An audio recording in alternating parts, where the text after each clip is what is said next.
Shalom Bethlehemers, selamat bertemu kembali di hari Minggu yang indah ini bersama dengan Tuhan. Kita sudah menikmati hadiratnya, kita sudah merasakan bahwa Tuhan bekerja di antara kita lewat puji-pujian yang sudah kita naikkan bersama-sama. Ini saatnya kita akan bersama-sama masuk dalam firman Tuhan dan tema 2 bulan yang diberikan oleh Gembala Sidang kita yaitu Pastor Arif adalah Purpose and Calling. Dan hari ini saya mau membahas khusus tentang purpose and calling ini, supaya kita sama-sama dapat membedakan purpose dan calling, tujuan dan panggilan kita itu apa. Karena yang pertama kita mesti tahu bahwa purpose atau why, mengapa kita menjadi orang percaya itu merupakan hal yang penting karena itu mendasari perjalanan iman kita sebagai orang percaya. Bapak Ibu, sebelum kita masuk lebih dalam lagi tentang purpose ini, kita harus sepakat dulu nih, bahwa yang pertama tujuan orang percaya itu tidak bisa ditawar. Itu tidak bisa diubah dan merupakan alasan utama keberadaan kita. Dan harus digarisbawahi bahwa tujuan hidup orang percaya itu berlaku sama bagi setiap orang percaya. Karena itu adalah dasarnya. Itu adalah hal yang mendasari bagaimana kita mengiring Yesus di dalam dunia ini. Oke? Ya, apabila kita sudah sepakat kita akan masuk ke dalam tujuan Allah bagi kita. Ya, tujuan Allah paling tidak ada 4. Yang pertama yaitu untuk mengenal Dia. Jadi kita sebagai orang percaya punya tujuan untuk mengenal Dia. Intisari dari tujuan hidup kita adalah untuk membangun hubungan dengannya sehingga kita dapat mengenal Dia dengan benar. Mengenal Tuhan kita, mengenal apa yang dirindukan hatinya, mengenal isi hatinya kepada kita. Sehingga kita dapat membedakan bahwa Tuhan itu bukan manusia. Dia tidak dapat berlaku curang, dia tidak dapat berdusta.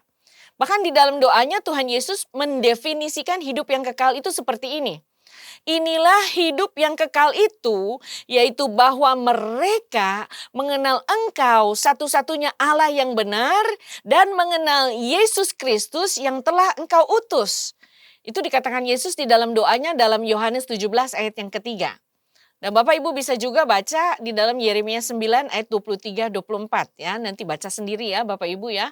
Bahwa yang menjadi kesukaan Tuhan adalah bahwa kita ini memahami dan mengenal siapa Tuhan. Ya, bukan kita ngandelin kekuatan, kepandaian, kekayaan kita. Tetapi inilah yang kusukai kata Tuhan, bahwa Engkau memahami dan mengenal siapa aku. Ya, Bapak Ibu bisa baca sendiri Yeremia 9 ayat 23-24.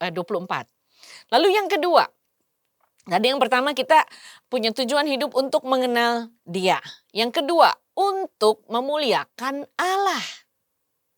Kita diciptakan olehnya dan untuk Dia. Oleh sebab itu semua yang kita lakukan seyogyanya adalah untuk memuliakan Dia, Sang Pencipta kita. Ya. Nabi Yesaya menyatakan semua orang yang disebutkan dengan namaku yang kuciptakan untuk kemuliaanku, yang kubentuk dan juga kujadikan. Yesaya 43 ayat 7. Karena kita diciptakan oleh Dia, sepantasnya, selayaknya, seyogyanya kita ini melakukan segala sesuatu atau hidup untuk memuliakan Dia. Ya, karena Dia yang menciptakan kita dan tujuan Dia menciptakan kita adalah untuk memuliakannya seperti Yesaya 43 ayat 7 tadi katakan. Lalu yang ketiga tujuan Allah bagi kita adalah untuk menjadi serupa dengan Kristus. Tadi Tuhan Yesus sendiri mengatakan bahwa supaya kita mengenal Dia yang diutus oleh Allah. Mengenal Dia juru selamat kita. Tujuan Allah bagi kita bukan hanya sekadar keselamatan dari dosa, tetapi pengudusan hidup agar menjadi seperti Kristus.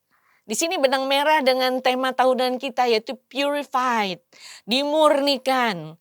Sama seperti Yesus hidup, kita pun harus hidup karena kita adalah anak-anak Allah, ya. Kita harus punya identitas di dalam Kristus menjadi tujuan hidup kita, ya. Our identity in Christ is our purpose. Jadi kalau kita punya identitas sebagai Kristus yang hidup di dalam kita, sebagai orang-orangnya yang mengikut Kristus, maka menjadi seperti Kristus itu adalah tujuan kita. Dan itu merupakan kerinduan hati Allah. Itu adalah panggilan kita secara umum yang memang harus kita jalani sebagai tujuan hidup kita. Roma 8 ayat 29 lebih lanjut berkata seperti ini. Mereka juga ditentukannya dari semula untuk menjadi serupa dengan gambaran anaknya. Nah, kalau dilanjutkan supaya anaknya itu menjadi yang sulung di antara banyak saudara. Jadi kalau Yesus menjadi yang sulung di antara banyak saudara dan kita menjadi saudara-saudaranya, adik-adiknya, maka seyogyanya kakak pertama itu merupakan acuan kita, pola yang harus kita ikuti, ya. Bapak Ibu kan tahu kalau di dalam dunia persilatan kakak pertama itu adalah orang yang paling penting di dalam perguruan.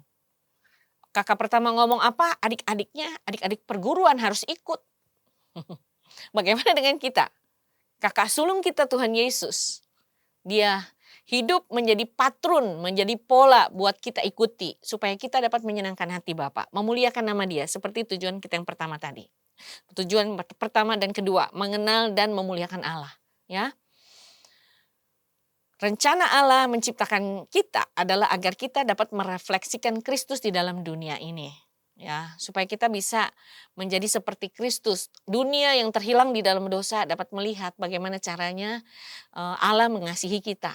Dengan kita memancarkan terang Kristus kepada dunia ini. Ya, hidup di dalam kasih-Nya.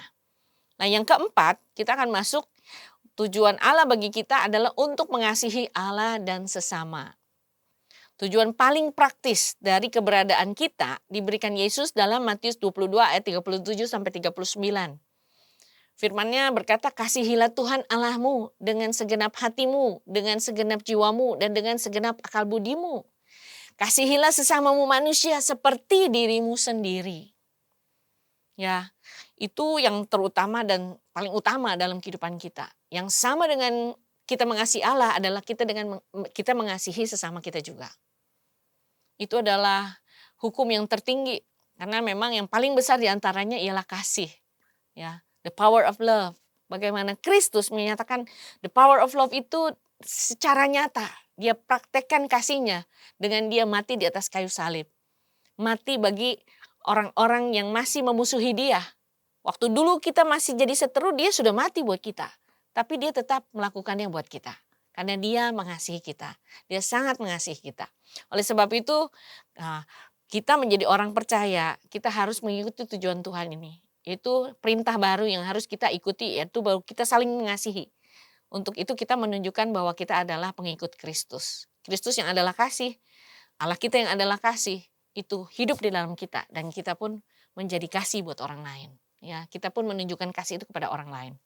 Jadi Bapak Ibu, saudara kekasih di dalam Tuhan, paling tidak ada 4 tujuan Allah ini bagi kita sebagai orang percaya. Dan ini yang gak bisa dirubah. Ini adalah dasar, ini harus kita jalani, ini harus kita hidupi. Itu mengenal Dia, memuliakan Dia, menjadi serupa dengan Kristus, dan mengasihi Allah dan mengasihi sesama. Ya, dari keempat hal tersebut merupakan hal yang Tuhan rindukan untuk bisa kita kerjakan dalam kehidupan kita sebagai tujuan hidup kita. Yang mendasari segala sesuatu yang lain. Nah, the purpose curve, satu tim yang membuat satu bahan yang membahas masalah tentang purpose dan calling dari orang percaya mengatakan begini. If your purpose is the why, that is to glorify God, your calling is the how, the specific means by which you do it. Jadi kalau tujuan kita adalah mengapa atau menjadi dasar kita menjadi orang percaya, yaitu untuk memuliakan Allah, maka panggilan kita adalah bagaimana caranya, yaitu cara yang spesifik kita melakukannya. Jadi panggilan adalah cara kita melakukannya, melakukan dasar atau tujuan hidup kita, ya Bapak Ibu ya. Jadi yang menjadi dasar adalah tujuan, dan apa yang kita bangun di atasnya dengan kita lakukan itu adalah panggilan kita. Ya, carilah Tuhan di dalam setiap langkah hidup kita, karena Dia adalah dasar dari perjalanan iman kita. Nah, calling itu adalah how-nya. Kita masuk ke calling ya, tadi purpose sudah tidak bisa dirubah, esensi dalam hidup kita itu memang hal yang dasar, dan calling atau panggilan adalah bagaimana caranya. Bagaimana kita menjalani tujuan hidup kita itu. Panggilan Tuhan bagi orang percaya ada dua.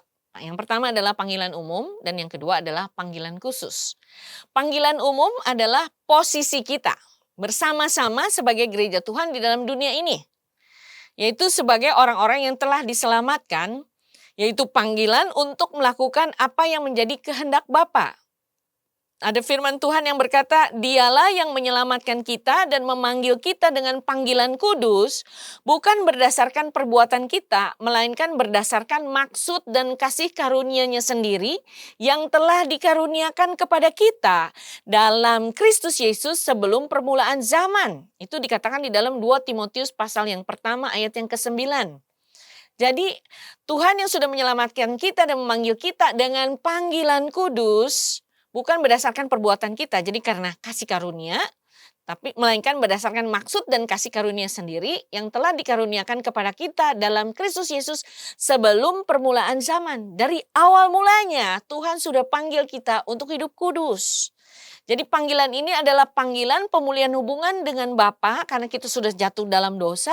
Waktu kita dipanggil dan diselamatkan, kita mendapatkan panggilan untuk hidup kudus yang dimurnikan setiap hari. Kita di-purified, kita dimurnikan agar kita dapat hidup seperti Kristus, agar kita menjadi seperti Kristus. Jadi panggilan secara umum ini merupakan panggilan hidup sehari-hari yang kita semua orang percaya harus lakukan secara bersama-sama sebagai gerejanya. Di seluruh dunia ini sama semuanya, ya. Ya, dari dasar kita untuk memuliakan Dia, ya cara hidup kita adalah cara hidup yang dikuduskan oleh Allah berdasarkan kasih karunia-Nya karena sudah ditetapkan sejak bahkan dibilang sebelum permulaan zaman. Jadi dari mulanya Tuhan sudah tetapkan bahwa kita harus hidup kudus sama seperti Yesus Kristus, ya. Jadi Yesus adalah contoh bagi kita bagaimana kita hidup kudus di hadapan Tuhan. Itu adalah panggilan umum yang berlaku sama buat semua, secara bersama-sama harus kita hadapi dan harus kita jalani, ya. Hidup yang sesuai dengan tujuan dan panggilan kita dikatakan di dalam Filipi 1 ayat 27. Hanya hendaklah hidupmu berpadanan dengan Injil Kristus, supaya apabila aku datang, aku melihat. Dan apabila aku tidak datang, aku mendengar bahwa kamu teguh berdiri dalam satu roh, sehati sejiwa berjuang untuk iman yang timbul dari berita Injil. Jadi bayangkan, Paulus aja berdoa dan memiliki kerinduan agar hidup murid-muridnya itu berpadanan dengan Injil Kristus. Dengan apa yang sudah Yesus lakukan sejak Dia datang taat kepada Bapa, lahir dalam dunia ini, hidup tanpa dosa, melakukan kebaikan, mati di atas kayu salib untuk menebus dosa kita, dan akhirnya di hari yang ketiga Dia bangkit dan Dia kemudian naik ke surga. Itulah kehidupan yang Tuhan mau, itu diberikan sepenuhnya untuk tujuan Allah.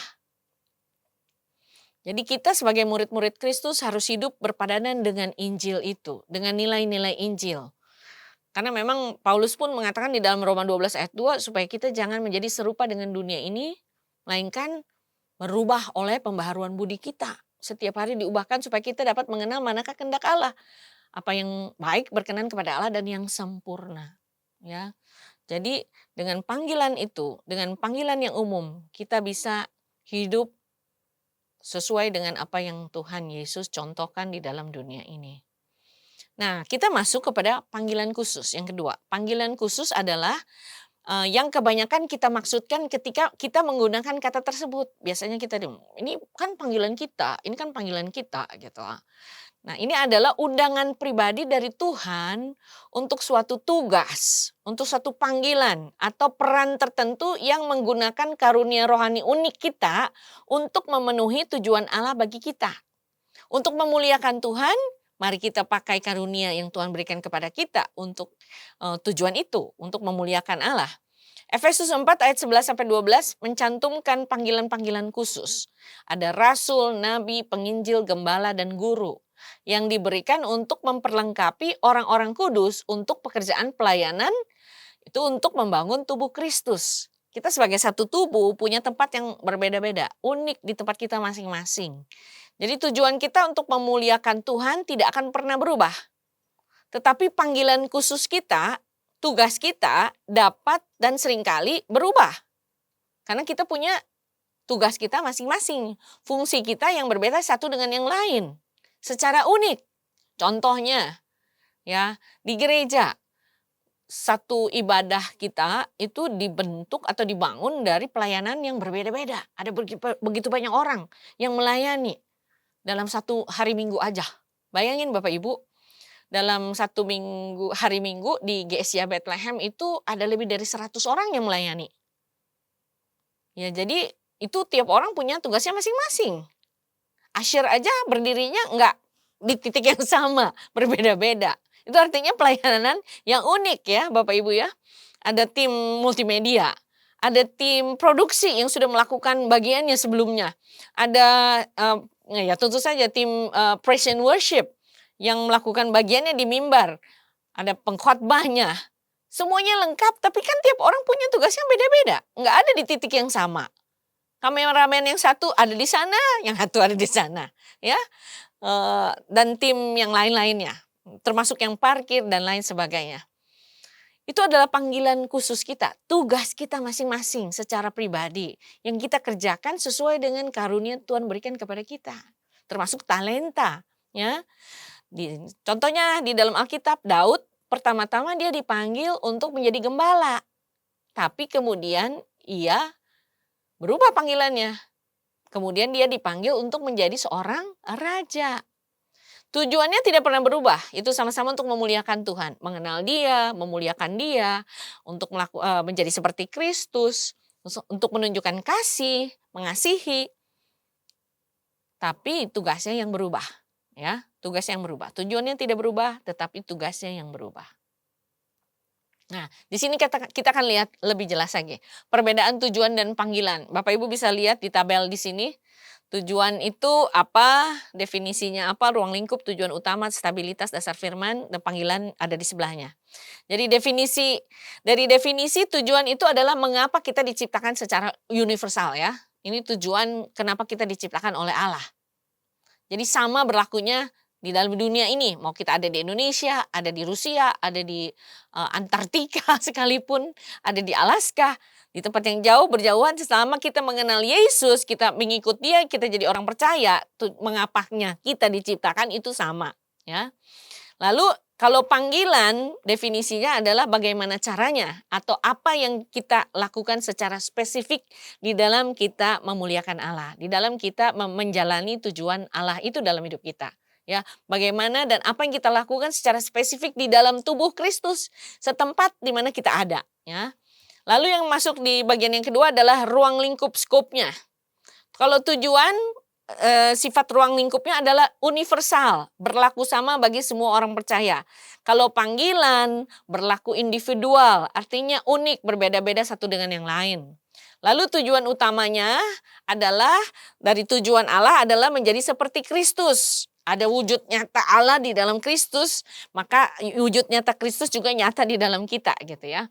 Lalu tujuan utama panggilan adalah untuk melakukan sesuatu buat Tuhan dan sesama. Kalau tujuan itu menjadi seperti Kristus, tetapi panggilan tujuan utamanya adalah melakukan sesuatu buat Tuhan dan sesama. Contohnya mengajar, melayani, membangun dan lain sebagainya. Ya, bagaimana dengan stabilitasnya? Sifatnya selama dari awal sampai akhir. Tujuan permanen tidak berubah. Tapi panggilan dapat bersifat musiman. Dapat berubah sepanjang hidup kita. Contohnya, saya dari sejak pertama ikut Tuhan, pelayanan saya berubah-ubah loh. Yang pertama saya pernah jadi guru sekolah minggu waktu saya masa SMA. Kemudian ikut jadi anggota vokal grup. Lalu jadi usher. Lalu pernah jadi apalagi ya. Oh, yang pasti pernah dan sampai sekarang juga masih menjadi penerjemah khotbah. Dulu juga di kantor jadi masuk tim pembangunan waktu pembangunan gereja. Setelah selesai pembangunan gereja ada di administrasi, jadi PA-nya Pak Arif juga pernah. Kan kemudian sekarang masuk di tim DP4 sebagai associate-nya Pastor Joy ya.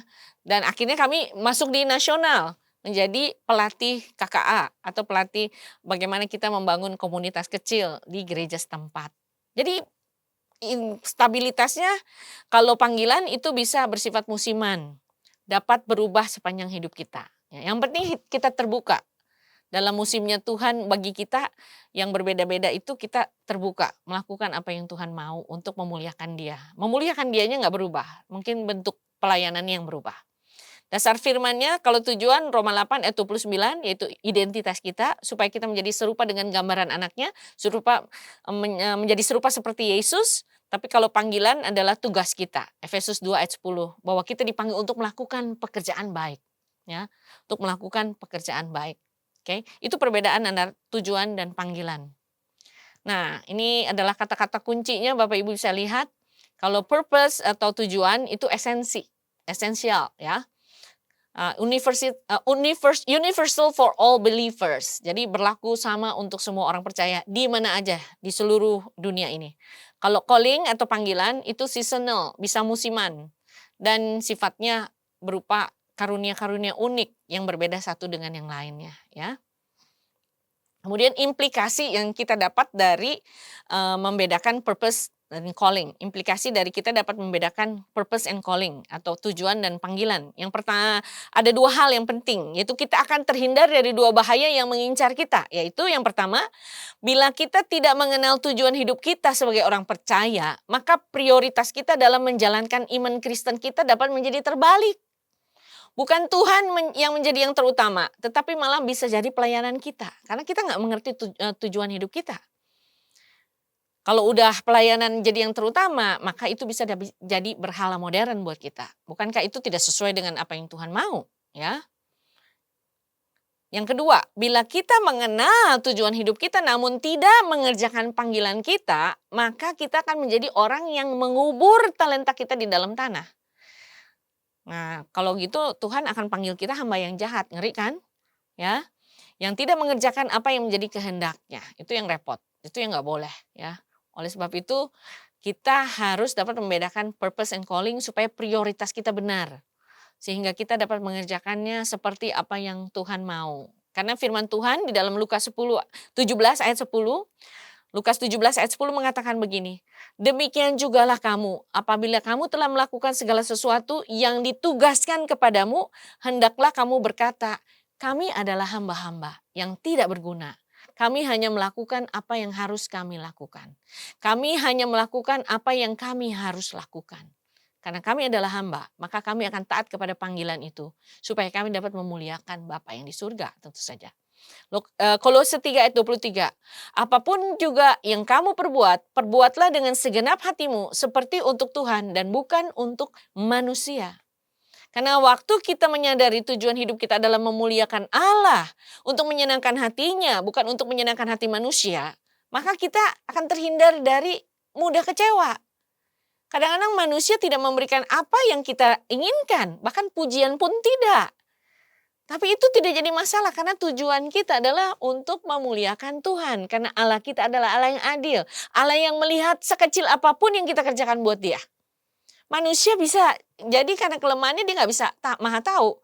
Tetapi Allah yang mengerti, tahu. Bahkan Dia memberi upah kepada orang yang setia kepadanya. Oke, jadi Bapak Ibu penting banget kita mengerti bahwa tujuan kita harus benar.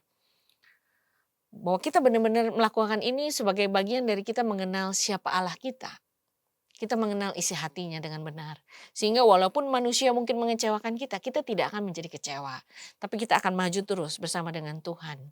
Sehingga apapun yang kita perbuat, kita perbuat dengan segenap hati kita. Karena kita lakukan buat Tuhan, bukan untuk manusia.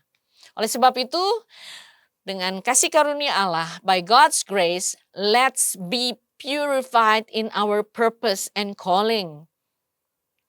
Dengan kasih karunia Allah, mari kita dimurnikan di dalam tujuan dan panggilan kita. Sehingga kita dapat mengalami perubahan hidup yang memang Tuhan mau terjadi dalam hidup kita.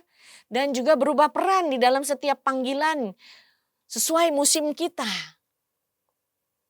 Oleh sebab itu kita butuh komunitas yang sehat dan kuat, yaitu life group.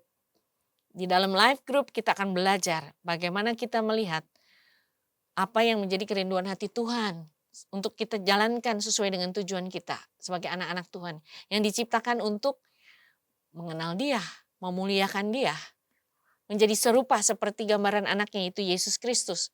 Dan dengan demikian kita dapat menunjukkan kasih kita kepada Tuhan dan kepada sesama. Dan dengan dasar itu kita dapat melakukan segala sesuatu untuk Tuhan, bukan untuk manusia. Ya, walaupun kita melakukannya kepada manusia, tetapi bukan untuk mereka, tetapi untuk Tuhan. Ya, dan waktu kita melakukannya dengan kasih, walaupun kita tahu kita melakukan buat Tuhan, mereka dapat merasakan kasih Tuhan. Dan akhirnya Tuhan jamah mereka sehingga mereka boleh mengenal siapa Tuhan yang kita layani. Ya, oleh sebab itu Bapak Ibu penting untuk kita ada di dalam komunitas sehingga kita bisa dimurnikan di dalam kita mengenal tujuan dan panggilan Allah dalam hidup kita. Sehingga kita dapat menjadi orang-orang yang boleh menyenangkan hati Tuhan seperti apa yang Dia rindukan. Terima kasih karena Bapak Ibu sudah mendengarkan apa yang sudah saya sampaikan.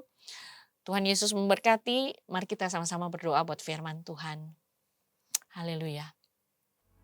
Bapa dalam surga, kami bersyukur kepadamu karena Engkau Allah yang baik, Engkau Bapa yang selalu rindu mengajar kami sehingga kami dapat mengenal Engkau dengan benar ya Tuhan. Mari berikan hikmat buat kami sebagai anak-anak-Mu karena kami sangat terbatas.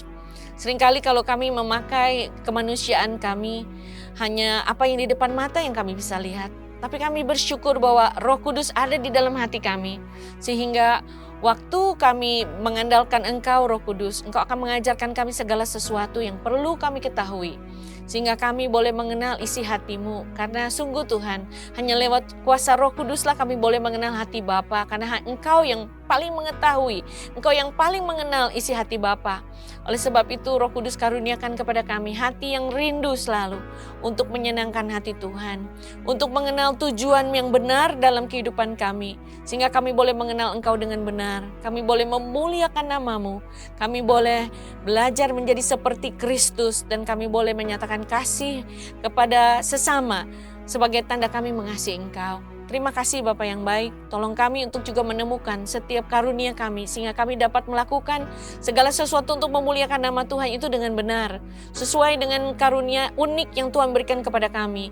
Kami tidak mau menjadi orang lain, kami mau menjadi diri kami seperti yang Engkau mau. Sehingga kami boleh dipakai oleh Tuhan menjadi kepanjangan tangan Tuhan untuk menjadi berkat buat banyak orang. Terima kasih Bapa yang baik, kami bersyukur kepadamu buat firman Tuhan pada hari ini. Di dalam nama Tuhan Yesus kami berdoa dan mengucap syukur. Haleluya. Amin.